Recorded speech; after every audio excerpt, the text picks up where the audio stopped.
The mystery of Nora's Ark. What if I told you there was another ark? Not the one you're thinking of, not Noah's Ark, not a massive wooden ship carrying animals 2 by 2. No, this ark was different, hidden, forgotten. Yet, just as powerful. You see, the Bible tells us of Noah, the man who built an ark to survive a great flood. But what if I told you that in another time, in another storm, God called someone else? A woman. Her name was Norah. She wasn't a carpenter. She didn't have a blueprint. She wasn't building a boat. Instead, she was building something greater, an ark of faith. A place not for animals, but for souls. This is her story. A story of obedience in a world that mocked her. A story of hope when darkness seemed unstoppable. A story of faith that changed lives. And I'll tell you this isn't just Nora's story, it's yours too. Because in a world drowning in greed, corruption, and despair, God is calling people like you to build something bigger than themselves. The question is, will you listen? Let's begin. Part 1. The darkness before the storm. The world was crumbling. Not in an instant, not with a great crash. No, it was slow. So slow that people didn't even realize it was happening. Evil had crept in like a shadow at dusk. It started small, greed in the marketplace, dishonesty in business, leaders turning a blind eye to the suffering of the weak. And then, it grew. Truth became inconvenient, compassion became weakness, faith became foolishness. And God? He was forgotten. People still spoke of him, of course. They still used his name when it suited them. They built grand temples, gave rehearsed prayers, and made loud displays of their so-called righteousness. But in their hearts, they had replaced him with themselves. It was in this world that Norah lived. She was no prophet, no noblewoman, no warrior. Just a woman with a heart that ached for the brokenness around her. She walked through the streets and saw beggars ignored, widows cast aside, orphans left to fend for themselves. She watched as the rich became richer, as the poor became invisible, as the powerful silenced anyone who dared to speak against them. And the worst part? No one seemed to care. Norah would sit by her small fire at night, staring up at the heavens, wondering, where is God in all of this? Does he see? Does he hear? And then one night, he answered, not in a storm, not in an earthquake, not in fire or thunder, but in a whisper. A whisper that changed everything, a whisper that told her to prepare, a whisper that called her to build. But what, and for what purpose? She didn't know it yet, but a storm was coming. Not one of water, but one of souls. A flood of darkness, of deception, of destruction. And just like in the days of Noah, God was looking for someone, anyone, who would listen. And our Norah was about to answer. Part 2. The Calling. It started with a whisper. Soft, clear, unshakable. To build the ark. Norah sat up in the darkness, heart pounding. She glanced around her small room, half expecting to see someone standing there, but she was alone. The fire had burned down to embers. The city outside was quiet. Had she imagined it? She lay back down, trying to push it from her mind, but sleep never came, because the voice did. Again. Build the ark. This time she knew. It was God. But an ark? What did that even mean? There was no rain. No flood. No warning of a great disaster. Just those words, pressing into her soul like fire. She had heard the story of Noah 100 times, how he had been told to build a great ship, how he obeyed, despite the mockery, despite the confusion, despite not understanding. Why? Was that what God wanted from her? But she wasn't Noah. She wasn't a builder. She had no hammer, no wood, no tools. And there was no water rising around her. Still, the voice was relentless. So she prayed. And that's when the answer came. This ark was different. It wasn't a ship. It wasn't made of wood or nails. It was a refuge. A safe place for the lost, the forgotten, the broken. Not an ark for animals, but an ark for Lao's souls. The realization sent chills through her. God wasn't asking her to build with her hands. He was asking her to build Dwadior with her faith. But how? Where? Who would listen? Doubt crept in immediately. Who was she to do something this big? She was no preacher, no leader. She was just a woman trying to survive in a world that didn't care. And yet, neither was Noah. He had no experience, no credentials, no proof.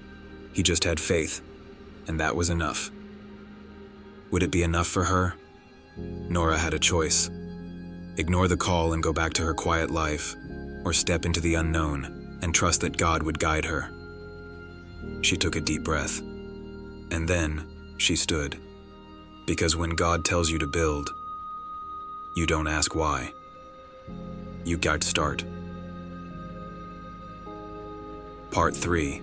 The Building of Faith. Norah had said, yes. But saying yes to God is the easy part. The real challenge. What comes next? Because as soon as you step out in faith, the enemy takes notice, and he doesn't stay silent. Norah didn't wake up the next morning with a blueprint in her hands. No instructions fell from the sky. No divine map showed her where to start. All she had was the call, build the ark. So she did the only thing she knew how to do. She started with people.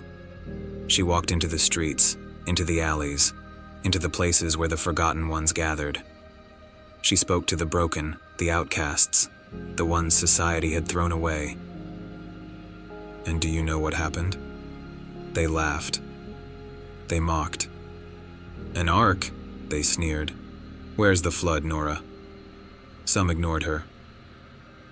Some called her a fool. Some whispered behind her back. But some, just a few, stopped to listen. A young thief, tired of running. A widow, weary from loss. A man with nothing left but regrets. They didn't understand what she was doing. Neither did she, fully. But there was something in her eyes. Something real, hope, and in a world drowning in darkness, hope is louder than doubt. Norah kept going. She spoke in the marketplaces, in the homes of the poor, in the hidden corners where the broken-hearted sat in silence. She told them what God had whispered to her, that he was calling them into something greater, that he wasn't finished with them yet, that there was still time. But the more she built, the louder the resistance grew. The leaders of the city, the wealthy, the powerful, the ones who benefited from the way things were, they weren't just laughing anymore. Now, they were watching. And what happens when people in power feel threatened? They push back. One night, as Norah spoke to a group in the square, a voice rang out from the crowd. Who do you think you are? The people turned. The voice belonged to one of the elders, a man respected and feared. He stepped forward, his eyes full of judgment. You speak as if you hear from God, he scoffed. But where is your proof? Where is your sign? We see no flood. We see no destruction. We see only a foolish woman leading fools. Murmurs rippled through the crowd. Eyes turned back to Norah. This was the test. Doubt clawed at her chest, but she refused to let it win. She took a step forward and met the elder's gaze. You ask for a sign, she said, but the signs are already here. You just refuse to see them. She pointed around them. the hungry in the streets, the widows left to die alone, the children forced to steal to survive. You think the flood was only made of water? No. The flood is already here. And if we don't build now, we will all be lost in it. Silence. Then, the elder scoffed. "You are a fool," he muttered, shaking his head. He turned and walked away. And one by one, others followed. Nora stood there, heart pounding. Had she failed? Then, a small hand slipped into hers. She looked down.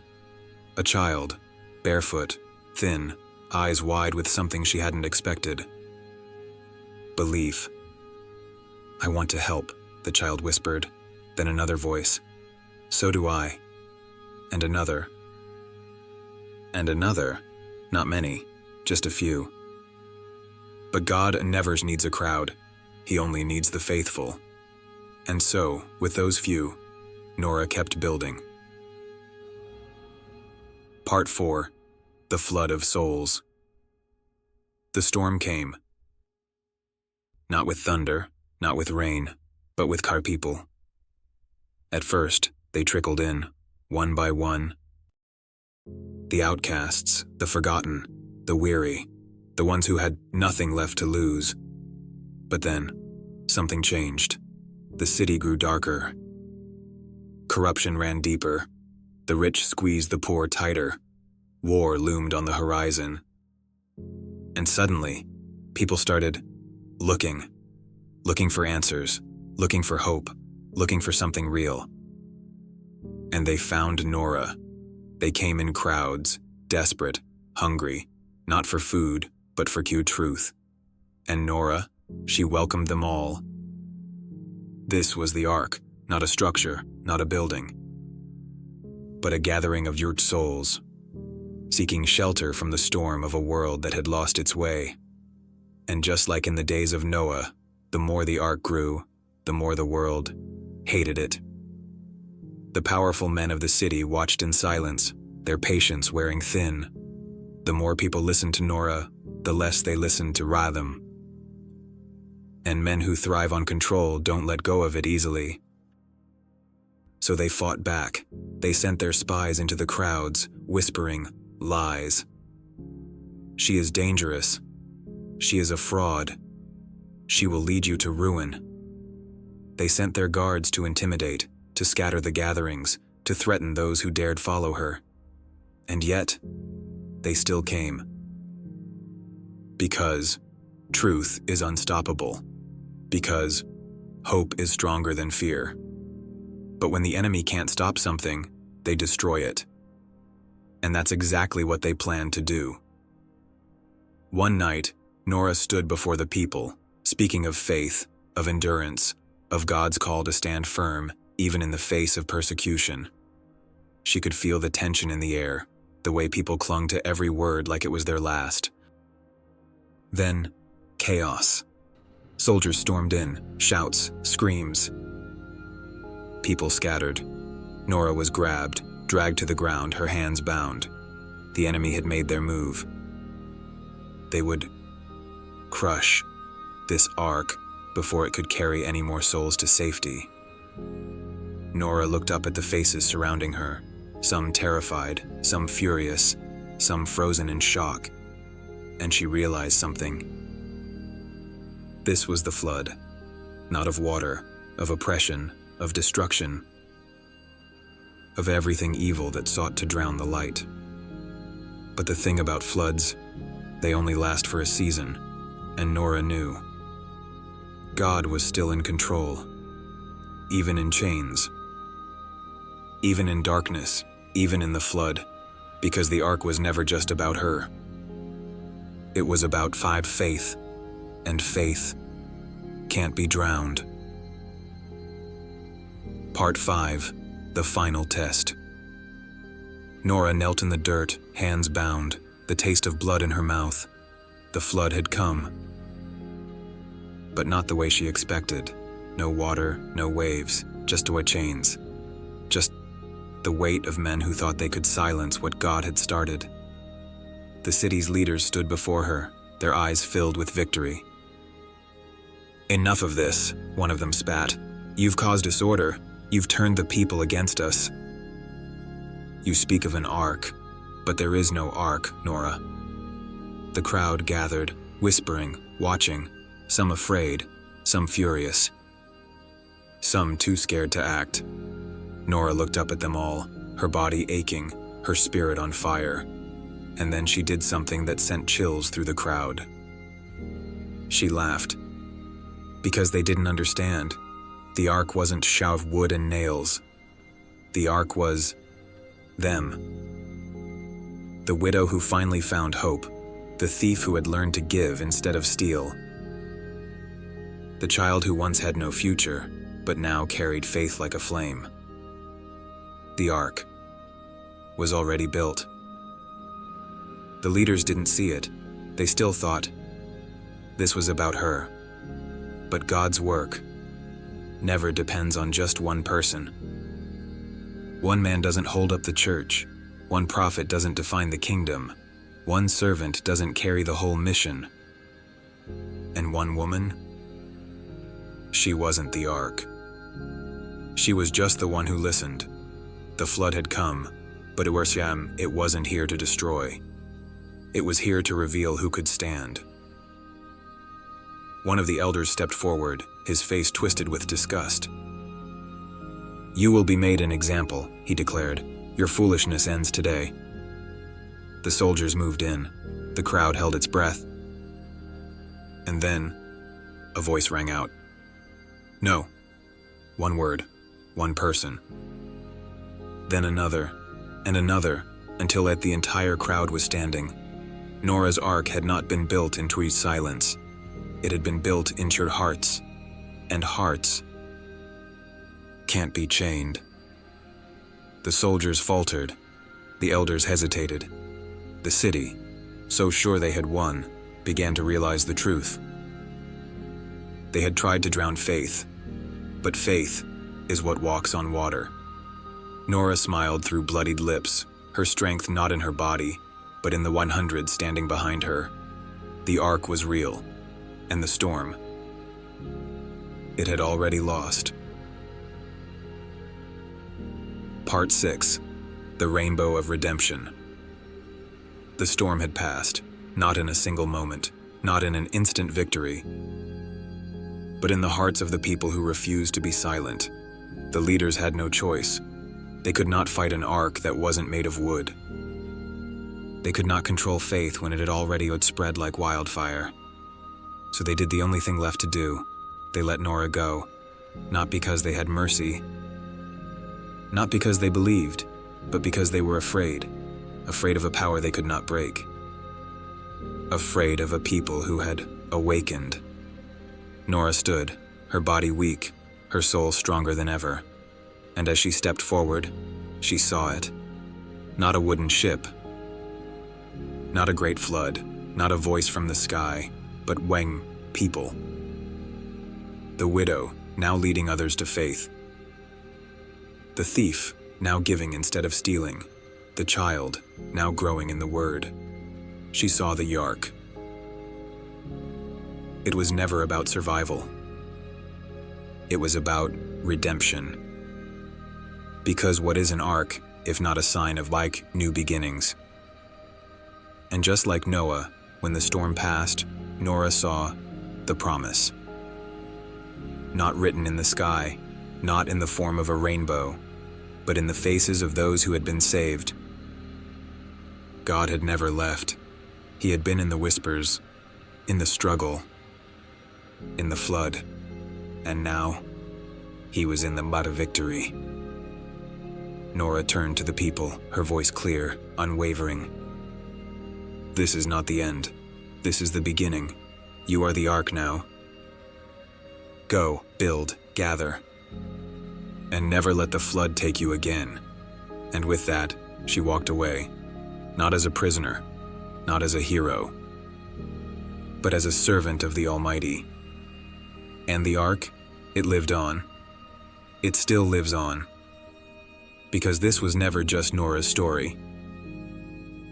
This was Aurora's. Conclusion: your ark, your calling. This isn't just Nora's story, this is your story. Because the storms haven't stopped, the flood hasn't ended. Maybe you feel it even now, the weight of a world drowning in deception, greed, and hopelessness.